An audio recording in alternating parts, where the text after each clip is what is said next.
एक भक्त ने महाराज जी से प्रश्न किया, क्या अपने कर्मों का फल माता पिता को भी भोगना पड़ता है या माता पिता के कर्मों का फल संतान पर आता है? महाराज जी मुस्कुराए और बोले, बेटा, संसार में संबंध केवल शरीर के नहीं होते, कर्म के भी होते हैं। जैसे अगर तुम्हारा बेटा कोई अधर्म का आचरण करे, चोरी, झूठ, हिंसा, और पुलिस आए, तो क्या वह केवल उसे पकड़ेगी? नहीं, वो पूछेगी, कौन है इसकी मां, कौन है पिता? तुम्हें जवाब देना होगा।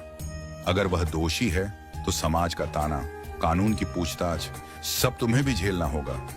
क्यों? क्योंकि वह तुम्हारा पुत्र है। कर्म का यह संबंध अत्यंत सूक्ष्म है। जैसे अगर कोई जुआ खेल रहा हो और तुम केवल देखने के लिए खड़े हो जाओ, तब भी जब पुलिस आएगी, पहला डंडा तुम्हें भी लगेगा। देखना भी भागीदारी बन जाता है। अगर संतान कोई पाप करे, माता पिता को उसका दुख भोगना ही पड़ता है। लेकिन अगर वही संतान भगवान की भक्ति करे, तो माता पिता का गौरव बन जाता है। भगवान स्वयं उसकी माँ पिता को प्रणाम करते हैं। शास्त्रों में लिखा है, यदि घर में एक भी भक्त हो तो 21 पीढ़ियां उतर जाती हैं। यह कर्म का सूक्ष्म योग है। जैसे आग में हाथ डालो, जलोगे, चाहे जानबूझकर डालो या भूल से, परिणाम तो होगा ही।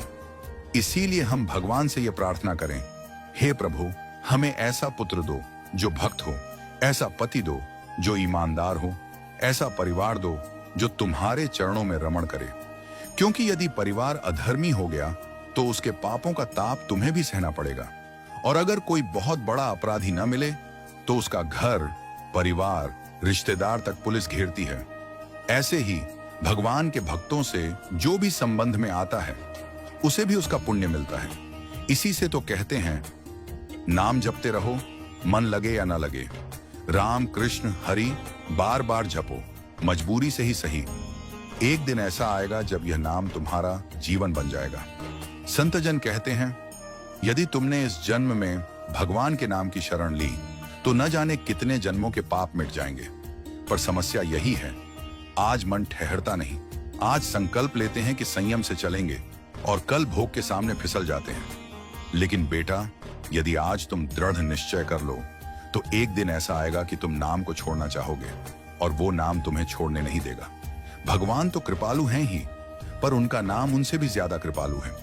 इसलिए कहता हूं, मजबूरी से ही सही, जबरदस्ती रट लो। राधा राधा राधा राधा, यही परमानंद है, यही सुख है, यही परलोक है, यही मोक्ष का मार्ग है। यह कहानी केवल एक उपदेश नहीं, जीवन का दर्पण है। धर्म, कर्म और प्रेम, इन तीनों का सुंदर समन्वय ही हमारे जीवन को सफल बनाता है।